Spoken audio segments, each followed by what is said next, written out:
pantalla. Entonces, turbinas Kaplan, les decía, son turbinas axiales.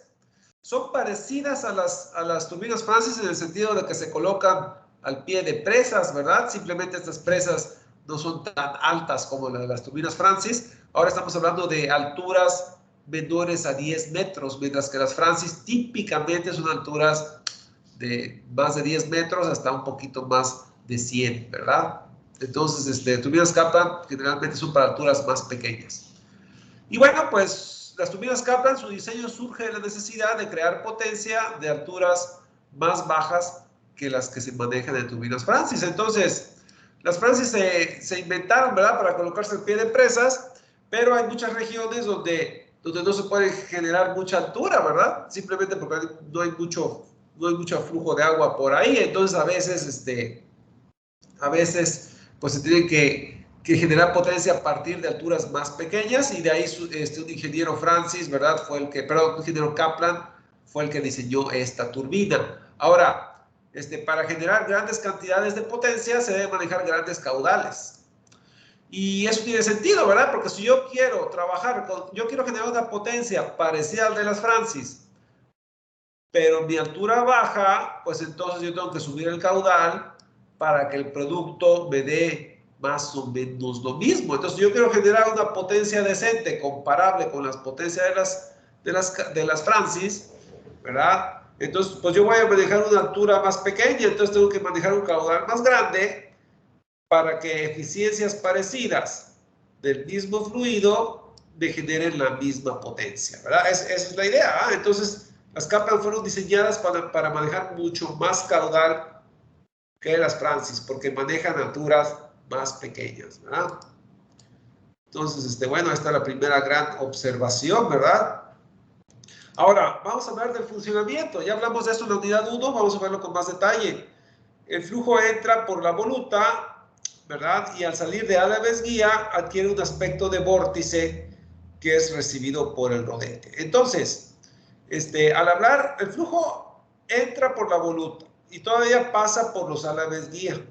Entonces, voluta más ala vez guía, pues estamos hablando de la tobera, ¿verdad? De una tobera, donde el flujo se va acelerando en la magnitud de su velocidad absoluta, pero va adquiriendo esa cualidad rotacional. Ya desde que entra la voluta, ya le estoy dando una trayectoria curva.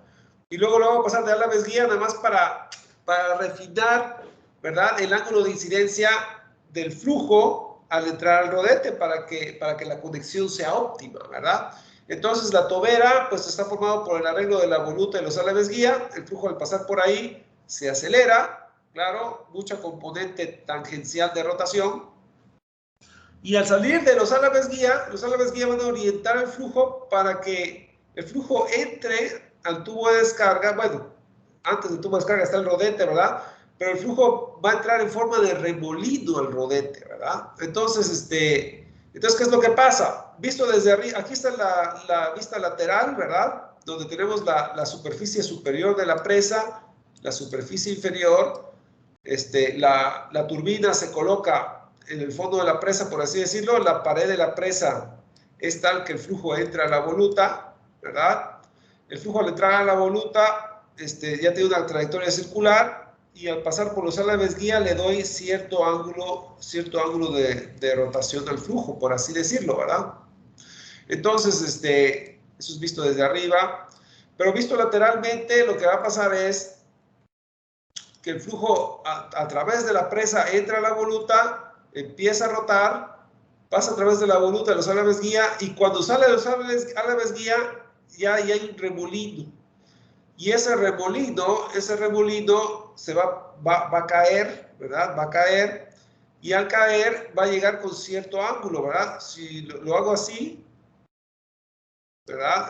El flujo va a tener una componente rotacional, lo dibujé chueco, va a tener una componente rotacional Cθ, pero también tiene una componente axial Cx, ¿verdad? Porque es un remolino que va cayendo, ¿verdad? Entonces hay una componente axial, ese es el eje del vórtice. Entonces va a tener una componente axial, pero también tiene una componente tangencial, ¿verdad? Entonces los álabes guía redirigen al flujo para que tenga cierta componente tangencial y la gravedad se encarga de darle esa componente axial. Entonces el flujo va a ir cayendo, ¿verdad? Va a ir cayendo con una componente tangencial, otra axial, y luego va a llegar al rodete, y al llegar al rodete, bueno, pues el rodete tiene que recibir, oh, aquí lo dibujé bien, estoy dibujando con el mouse,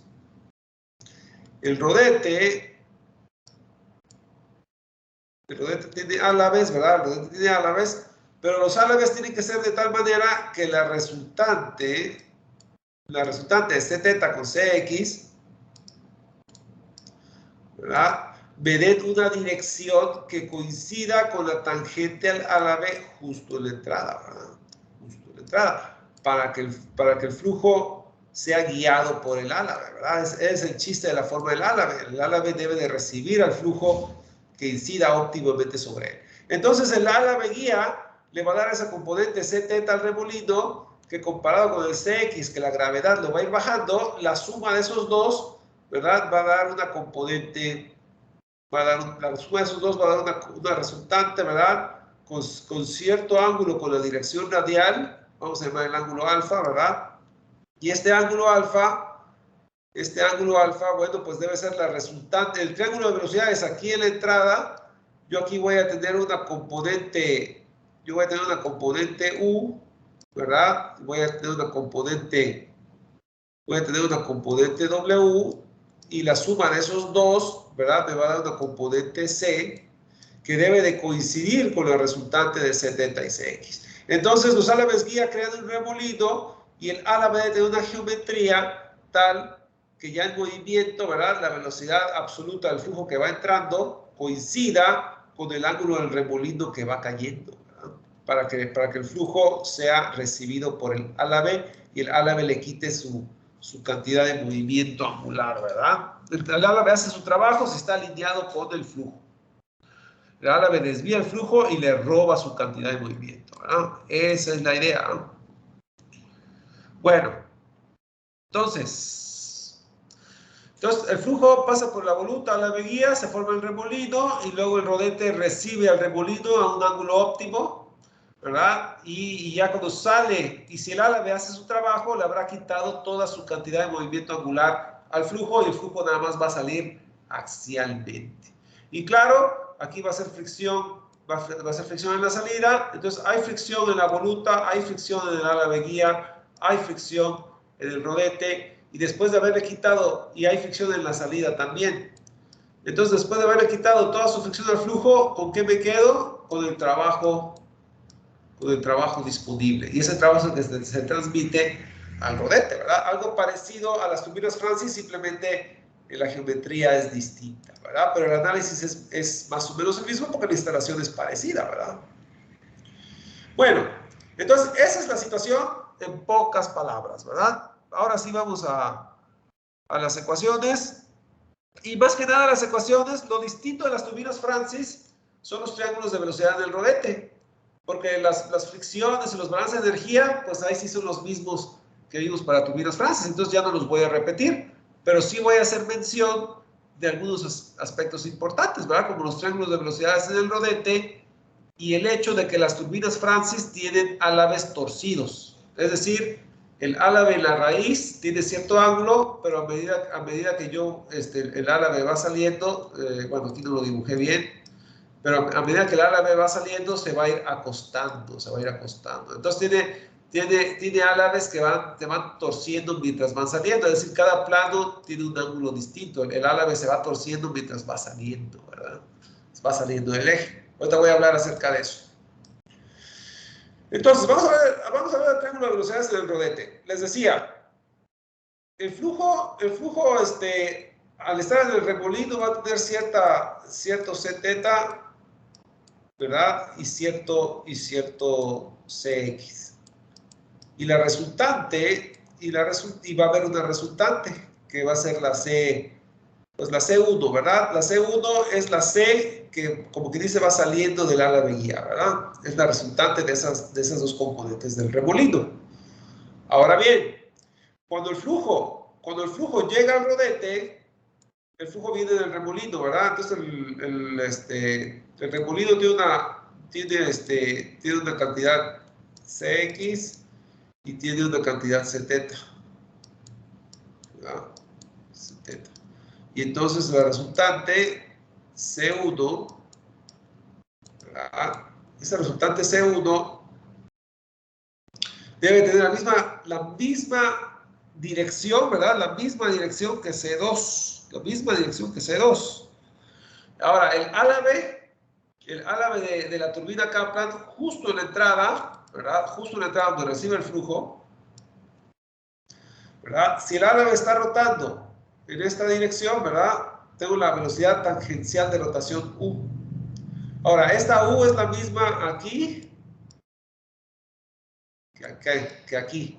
Las máquinas axiales tienen la misma velocidad tangencial de rotación en el mismo plano, ¿verdad? Es decir, si yo aquí hago un corte a esta altura, ¿verdad? Tanto en el punto de entrada como en el punto de salida, las dos tienen la misma velocidad tangencial porque tienen el mismo radio de giro, ¿verdad? Bueno, entonces significa que la entrada y la salida tienen la misma U, ¿verdad? Entonces, es nada más una observación. Entonces, analicemos la entrada al rodete. La entrada al rodete tiene cierta velocidad U. Y el álave, si yo trazo la tangente, ¿verdad? Si yo trazo la tangente al álave, la tangente, digamos, de esta curva, justo en la entrada, ahí tiene que estar el vector W. Entonces, W es la tangente al álave. Y tengo la velocidad tangencial de rotación U. Entonces, cuando el álave está en movimiento, la resultante de U más W va a ser esta C. Entonces, este álave debe tener una geometría tal que su ángulo beta 2 me dé un vector W2 con cierta orientación que sumado a U me dé una resultante, y esta resultante debe de coincidir con la velocidad absoluta del remolino a la hora de entrar en contacto con este punto. Entonces, la suma de la velocidad tangencial de rotación.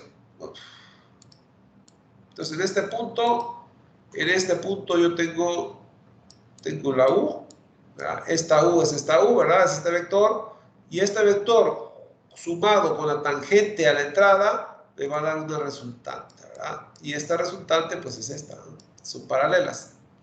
Entonces, esta velocidad resultante en el álave de la entrada debe de coincidir con el ángulo del vórtice que va bajando. Bueno, entonces esa es la idea, ¿eh? Entonces, eso, en pocas palabras, la tangente al álave de la entrada es de un ángulo beta 2 y el valor absoluto, la velocidad absoluta, que es la suma vectorial de esas dos, debe tener un ángulo alfa 2 con la dirección axial. Bueno, entonces, dicho de otra manera, es importante la geometría del álave y es importante la velocidad de rotación del álave.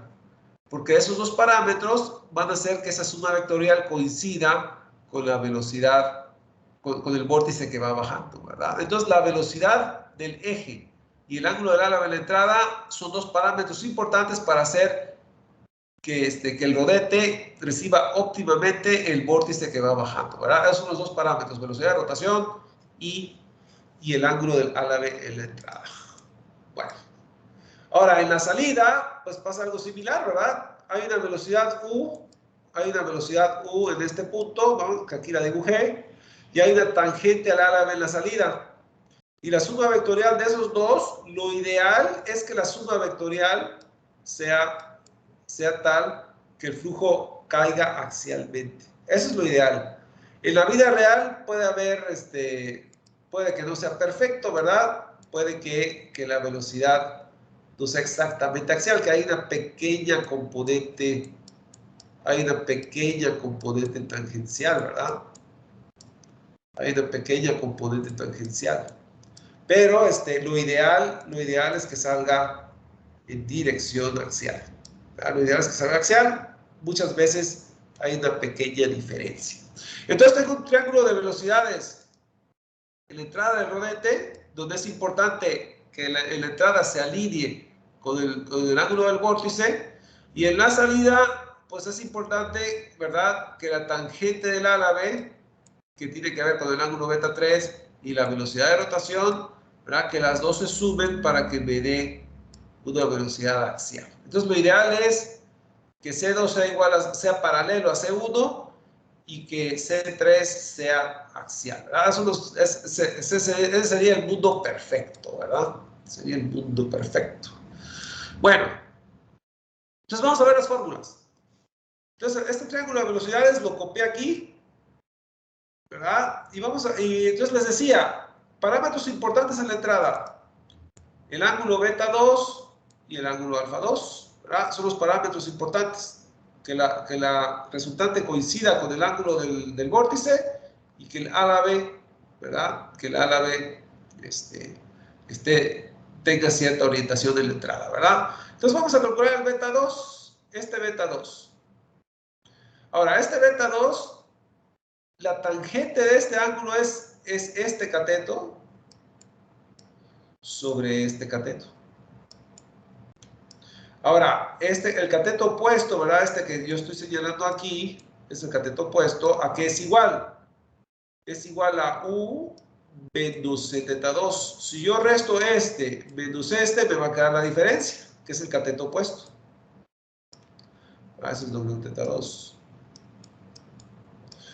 Y esa es la componente axial de W. Pero esa es la misma componente axial que la velocidad absoluta, porque es un triángulo. Entonces, esta tiene la misma componente vertical que esta. Entonces, y esta componente es la componente axial de la velocidad absoluta C2. Entonces, aquí tenemos X2. Entonces, tenemos opuesto sobre adyacente. Es la tangente de beta 2. Entonces, aquí nada más, como tiene el mismo denominador, lo divido en dos términos. Y bueno, el primer término lo dejo tal cual, pero el segundo término que es C teta 2 sobre CX2, bueno, ese es cateto opuesto sobre el cateto adyacente, y eso me va a dar la tangente de este ángulo. Entonces, C teta 2 sobre CX2 es la tangente de este ángulo. Entonces, hay una conexión entre alfa 2 y beta 2, tangente de beta 2 es U sobre CX2 menos tangente de alfa 2, ¿verdad? Y tenemos otra fórmula, tangente de alfa 2 es C teta 2 sobre CX2, ¿verdad? Entonces aquí está una fórmula incluida dentro de la fórmula de tangente de beta 2. Entonces ahí están dos fórmulas importantes, ¿verdad? El ángulo del ala B y el ángulo del chorro en la entrada, ¿verdad? Bueno, ahí están fórmulas importantes que vamos a utilizar en un ejercicio de la turbina Kaplan. Ok, bueno, vamos a ver la salida del rodete ahora. En la salida del rodete ahora tenemos este triángulo de velocidades. Entonces, otra vez, me puede interesar beta 3 y tal vez alfa 3, aunque en realidad este es el importante. Yo lo que quiero es que alfa 3 sea 0. Quiero que el flujo salga axialmente o lo más pequeño posible, ¿verdad? Entonces, en realidad, lo que me interesa es calcular el beta 3 si es que alfa 3 es 0 o lo más pequeño posible. Entonces vamos a construir el triángulo de velocidades suponiendo que hay un excedente, ¿verdad? Les decía, lo ideal es esto, ¿verdad? Lo ideal es esto, pero muchas veces hay una pequeña componente de rotación, ¿verdad? Tal vez el rodete no le quite todo el flujo rotacional al flujo que pasa por el rodete, ¿verdad? Entonces, les decía, el caso ideal es 73 igual a 0, es decir, que sea vertical. Pero no importa, tangente de beta 3, si es el caso ideal, ¿verdad? Tangente de beta 3 es cateto adyacente, perdón, cateto opuesto sobre el cateto adyacente. Cateto opuesto viene siendo U, bueno, sería W teta 3 más C teta 3, ¿verdad? Ahora, si el flujo es perfecto, si C teta 3 vale 0, entonces el U no termina aquí, termina antes. Y entonces ese sería el vector U, ¿verdad? En un mundo perfecto, ¿verdad? En un mundo perfecto, W teta 3 es igual a U. Entonces, específicamente hablando, esto es W teta 3. estrictamente hablando es W, el cateto opuesto es W teta 3 y el cateto adyacente es W3, pero W3, viento,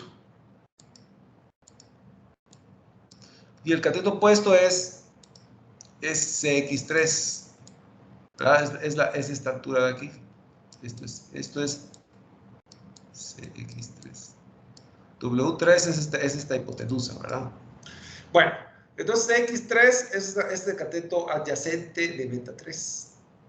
Y el cateto opuesto es W teta 3. Pero si el flujo sale perfecto, es decir, vertical, entonces W teta 3 es igual a U. Entonces, en el caso ideal, W teta 3 es igual a U, ¿verdad? Pero si el caso no es ideal, entonces sería W teta 3 sobre CX3, ¿verdad?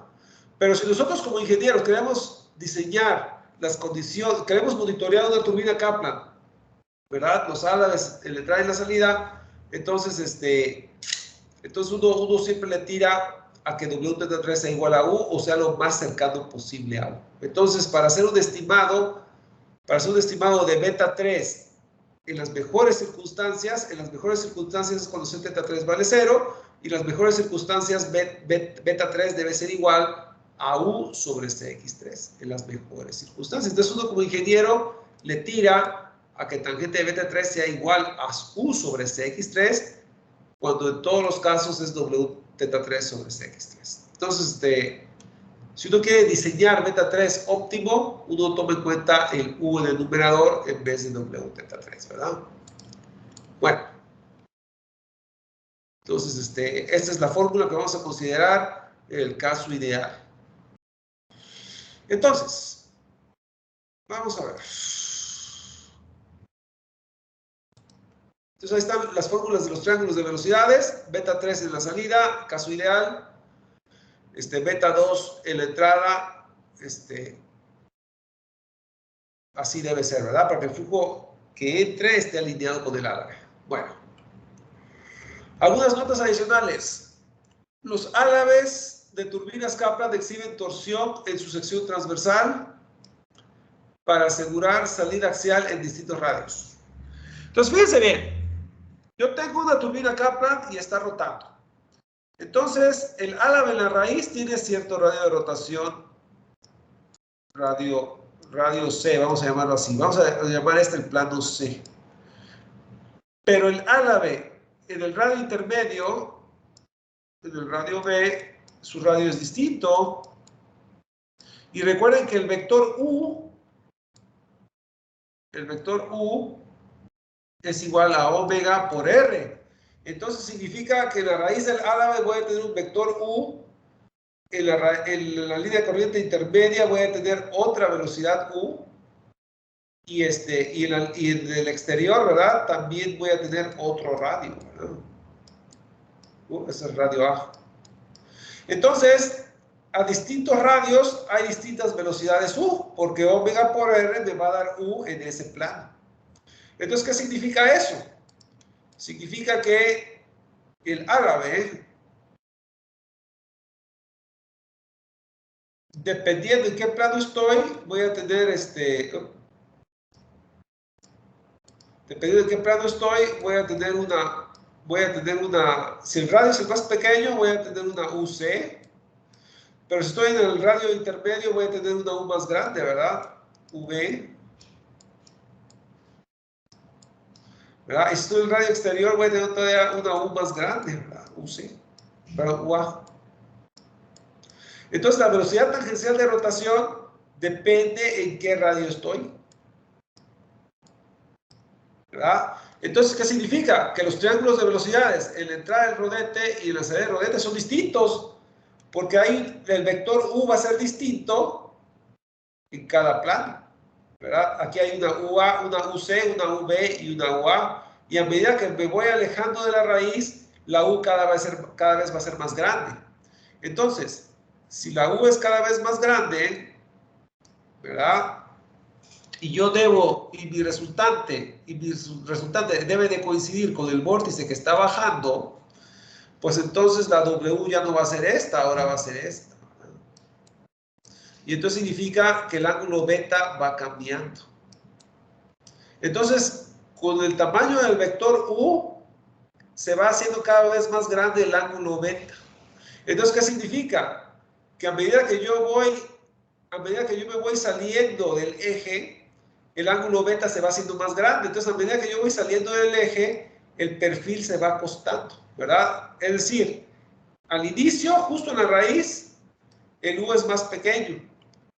Cuando el U es más pequeño, el beta es más pequeño. Entonces voy a tener un álave que no tiene un ángulo muy grande, perdón, que tiene un ángulo muy pegado a la dirección radial.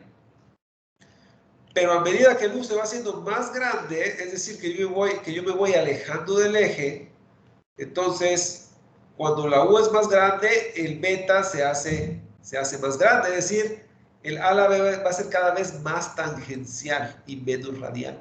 Entonces significa que el álave se va acostando, ¿verdad? El álave se va acostando en orientación a medida que yo voy saliendo, ¿verdad?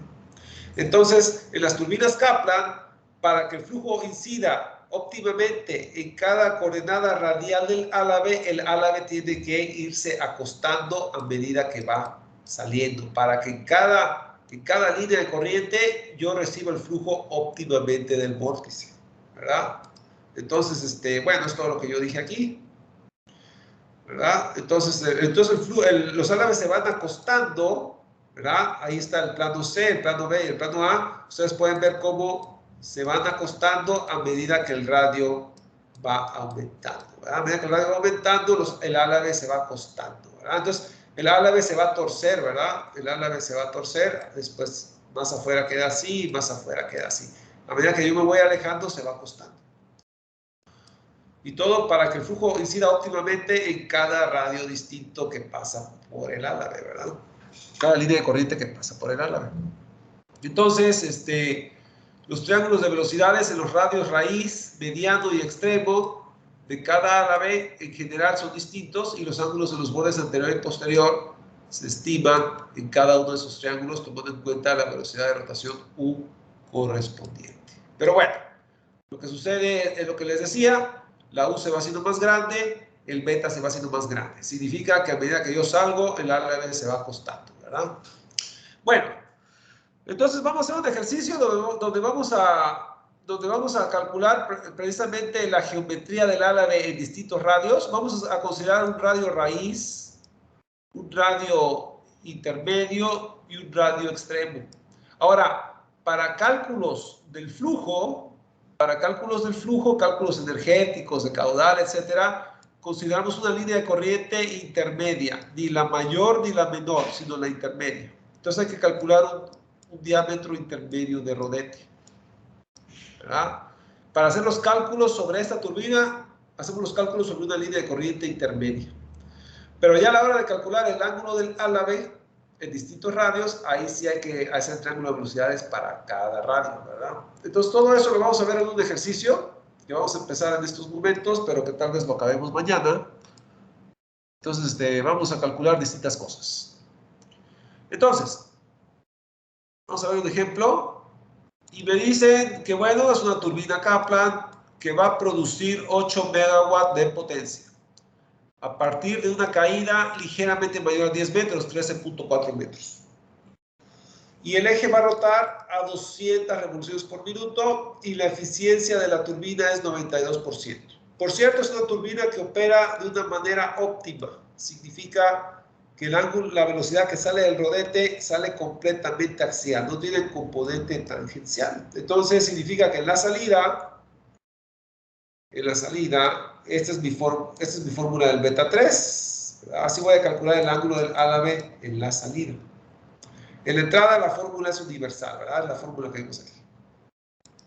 Bueno, entonces, vamos a ver.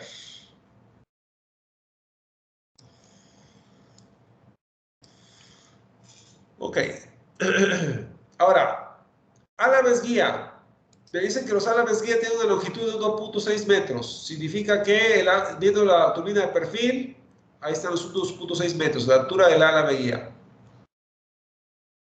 ¿Qué otro dato? Me dice que el diámetro 1 ¿verdad? Vale 3.1 metros. Diámetro 1 es la salida del ala de guía. 2 es la entrada del rodete. Entonces la salida del ala de guía está aquí y aquí. Recuerden que el flujo va entrando, ¿verdad?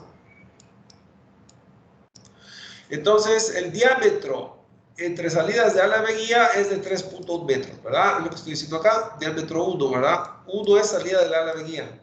Borde posterior de ala de guía, es decir, posterior significa al final del ala de guía.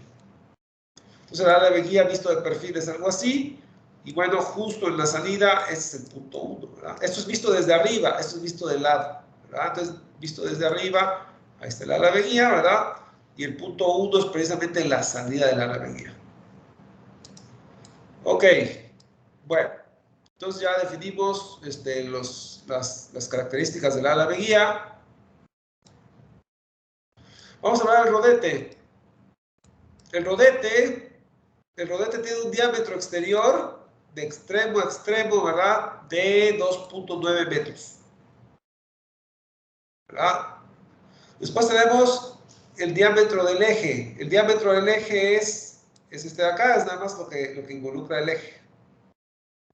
El diámetro del eje vale 0.4 veces el diámetro exterior, que es y vale 1.16 metros. Entonces vamos a llamar el diámetro R, es el diámetro correspondiente al radio de la turbina, ¿verdad? El radio de la turbina, de extremo a extremo, tiene un diámetro exterior.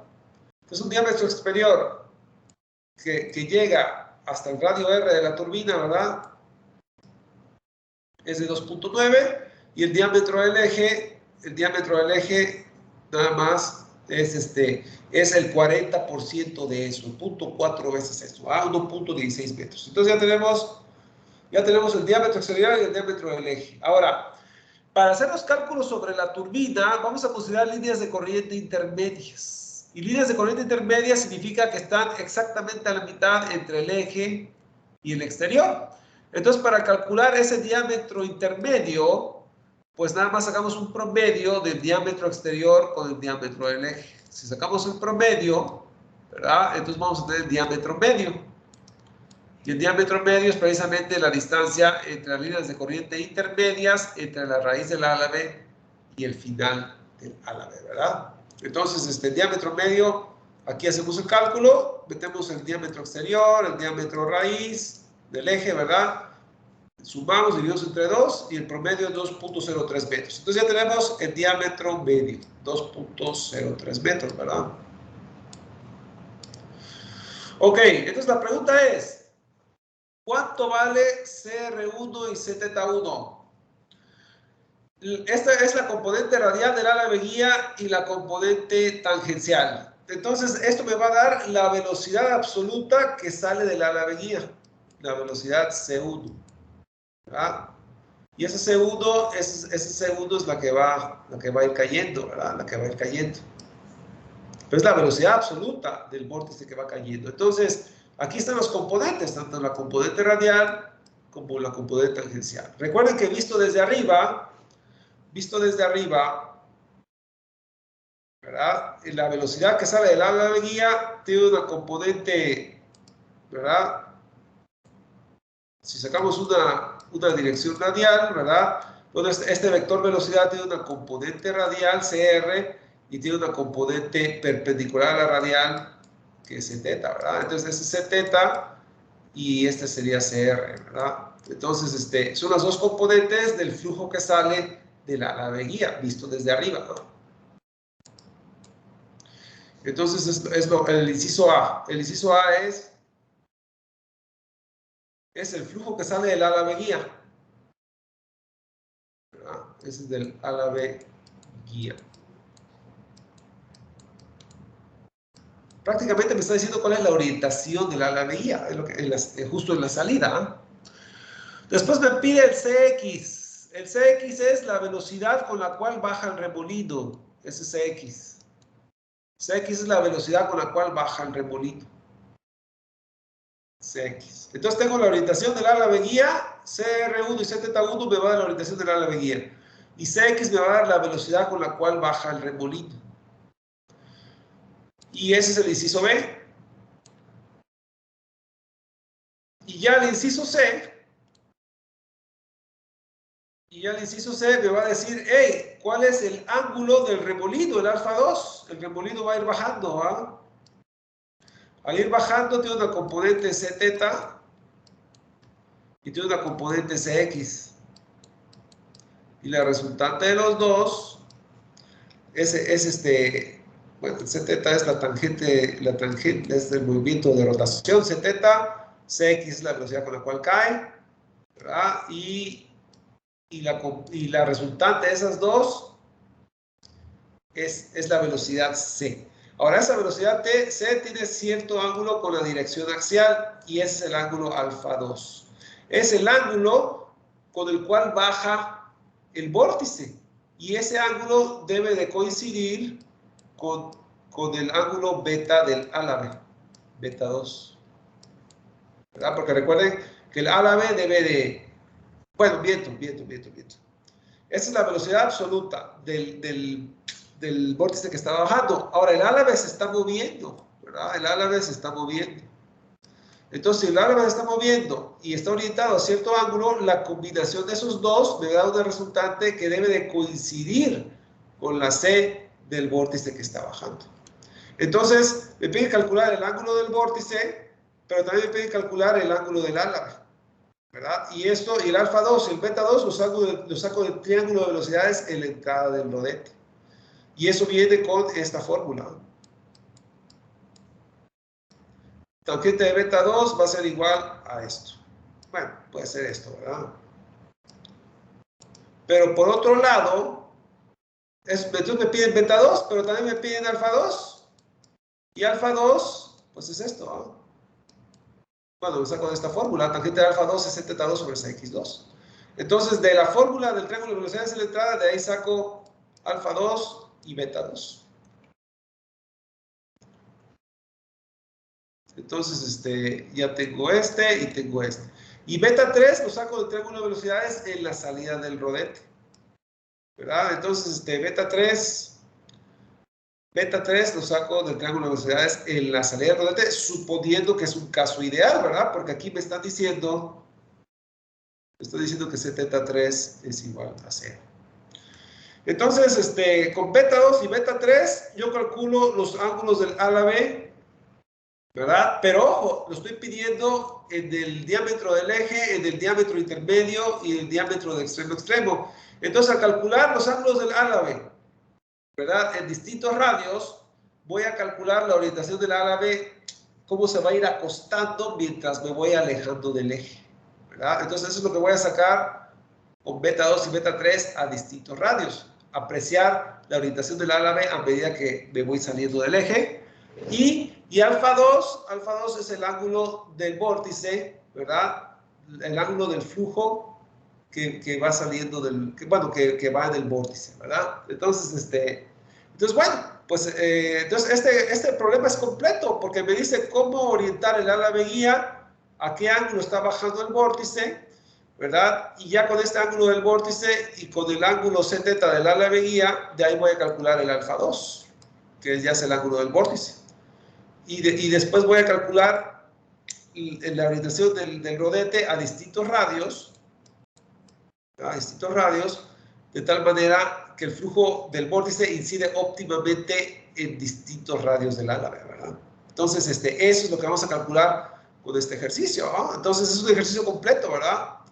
Orientación de álaves guía, orientación de álaves del rodete a distintos radios, ¿verdad? Y la velocidad con la cual cae el vórtice, ¿verdad? Entonces, es un ejemplo completo para esta turbina Kaplan. Bueno, entonces, vamos a empezarlo, ¿verdad? Ya la clase de mañana lo vamos a terminar, pero vamos a ver qué tanto podemos avanzar hoy. Entonces, vamos a ver.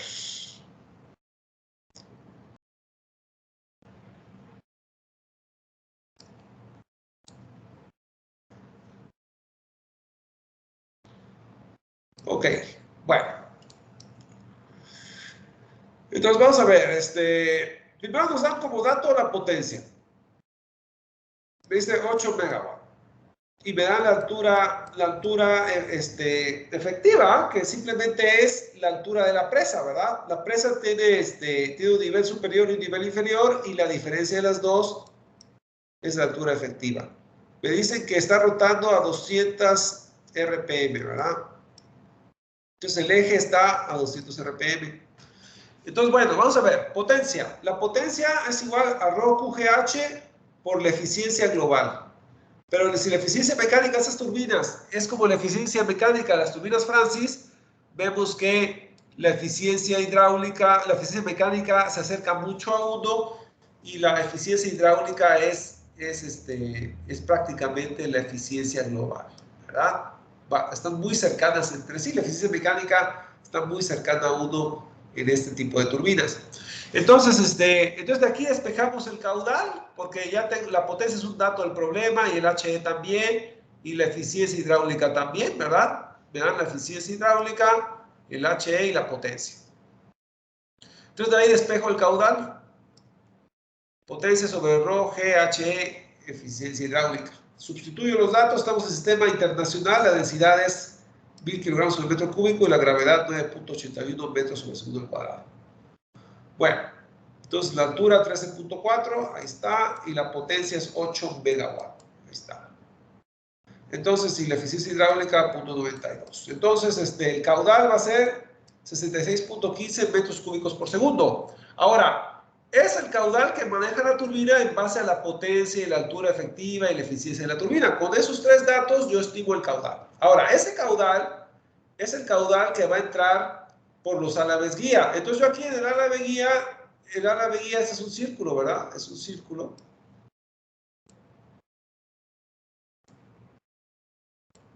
Entonces el flujo que está saliendo del álabe guía es el flujo que está penetrando a la pared lateral de ese cilindro. Y ese cilindro tiene un diámetro de 3.1 metros y tiene una altura de álabe de 1.6, ¿verdad?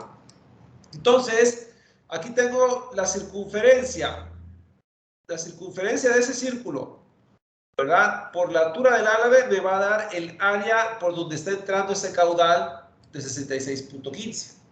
Pero ojo que la velocidad que está entrando a esa pared debe ser la velocidad perpendicular a la pared, ¿verdad? Y la velocidad perpendicular a la pared es la componente radial del flujo que está saliendo de los álabes guía.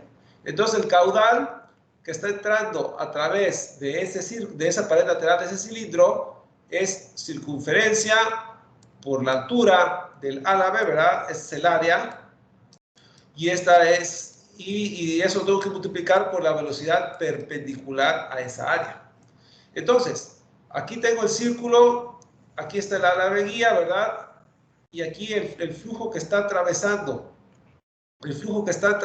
esa pared lateral, ¿verdad? Es el flujo que está saliendo del álabe guía, pero que está entrando perpendicularmente a esa pared lateral. Y perpendicularmente a esa pared lateral es la componente radial. Entonces, la componente radial que sale del álabe guía es perpendicular al área de ese cilindro que está en la salida de los álabes guía. Ahí está el D1 y el L1, ¿verdad? Es el cilindro, la pared lateral del cilindro que sale de los álabes guía. Entonces, de ahí despejo CR1. Entonces, aquí está el dibujo, ¿verdad? Ahí está el CR1. Y bueno, entonces yo tengo que despejar CR1. La componente radial que sale del álabe guía es lo que está entrando perpendicularmente ahí. Y eso debe ser igual al caudal, compatible con mi altura y con mi potencia y mi eficiencia hidráulica. Entonces, de ahí despejo CR1, ¿verdad? Y ya tengo la fórmula de CR1. Y ya con el caudal que acabo de calcular y con las dimensiones de mi álabe guía, ¿verdad? Longitud y diámetro del álabe guía, de la salida del álabe guía, bueno, pues ya tengo la componente radial en la salida del álabe guía, ¿verdad? 4.245 metros sobre segundo. Entonces, esa es la velocidad radial que sale del álabe guía. Es lo que yo les decía, si lo ven desde arriba, ¿verdad? Esta tiene una componente radial CR1. También va a haber una componente tangencial, ¿verdad? Ahorita la calculamos. Pero por ahora ya calculamos el CR1 que tiene que ver con la velocidad que entra perpendicularmente a este círculo, ¿verdad? Bueno, entonces, pero aún podemos calcular algo antes de terminar la clase. Bueno, ya tengo el CR1. Ahora, vamos con... Ya tengo CR1. Vamos a calcular el CX antes de calcular el ZT1, porque es más fácil. Fíjese bien, la velocidad que salió de los álabes guía y entró a ese cilindro es la misma, corresponde a cierto caudal, pero ese mismo caudal es el caudal que va a entrar aquí en los álabes. Ahora, el flujo va a caer, ¿verdad? Obviamente aquí en el eje no pasa el flujo nomás pasa por los extremos. Entonces yo aquí tengo una dona donde tengo el diámetro del eje y tengo el diámetro exterior.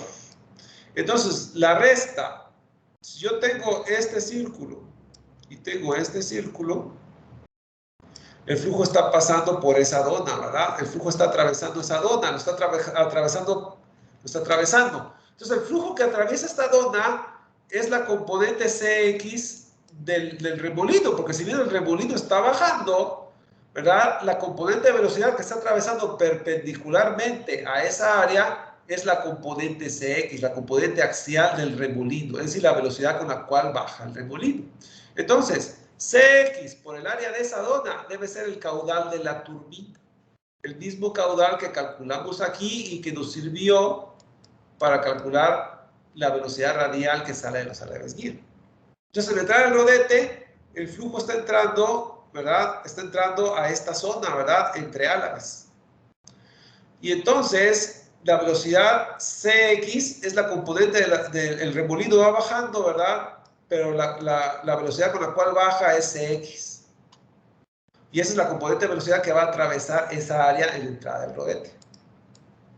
Entonces, y bueno, el CX es el mismo en 2 que en 3, porque el caudal se conserva y lo que entra perpendicularmente aquí es lo que sale perpendicularmente acá, ¿verdad?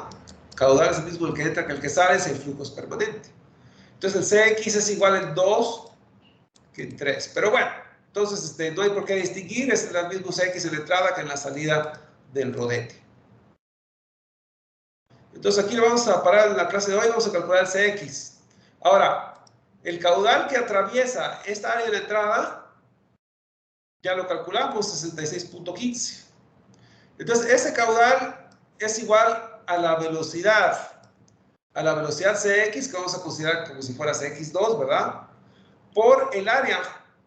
Y el área de esta dona es pi cuartos del diámetro mayor al cuadrado menos el diámetro menor al cuadrado. Diámetro exterior menos el diámetro del eje. Eso me va a dar el área de la dona.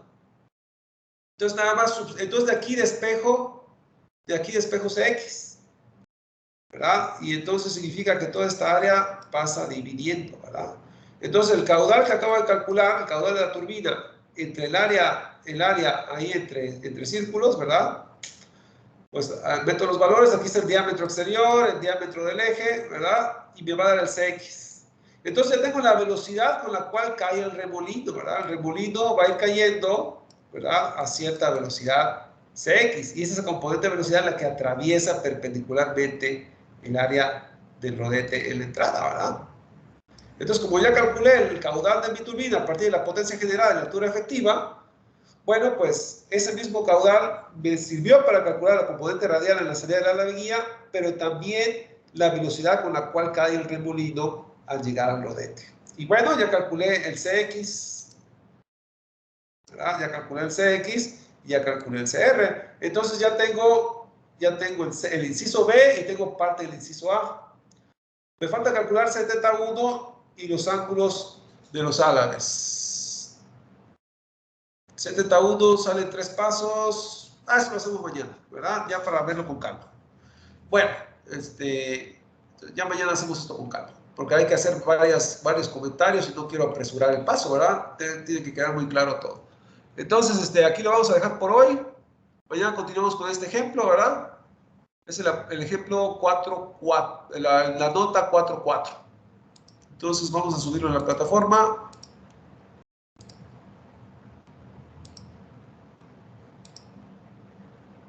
Vamos a subir la nota 4.4.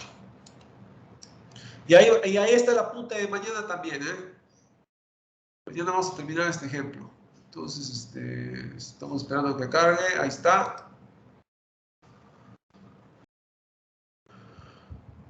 Ok, entonces vimos la teoría de turbinas Kaplan, las fórmulas, ¿verdad? Y empezamos a hacer el ejercicio, ¿verdad? Ya vimos la salida del ala de guía, la entrada al rodete, ¿verdad? Son distintas áreas que hay que considerar de acuerdo al caudal que estimamos de los datos de nuestro problema.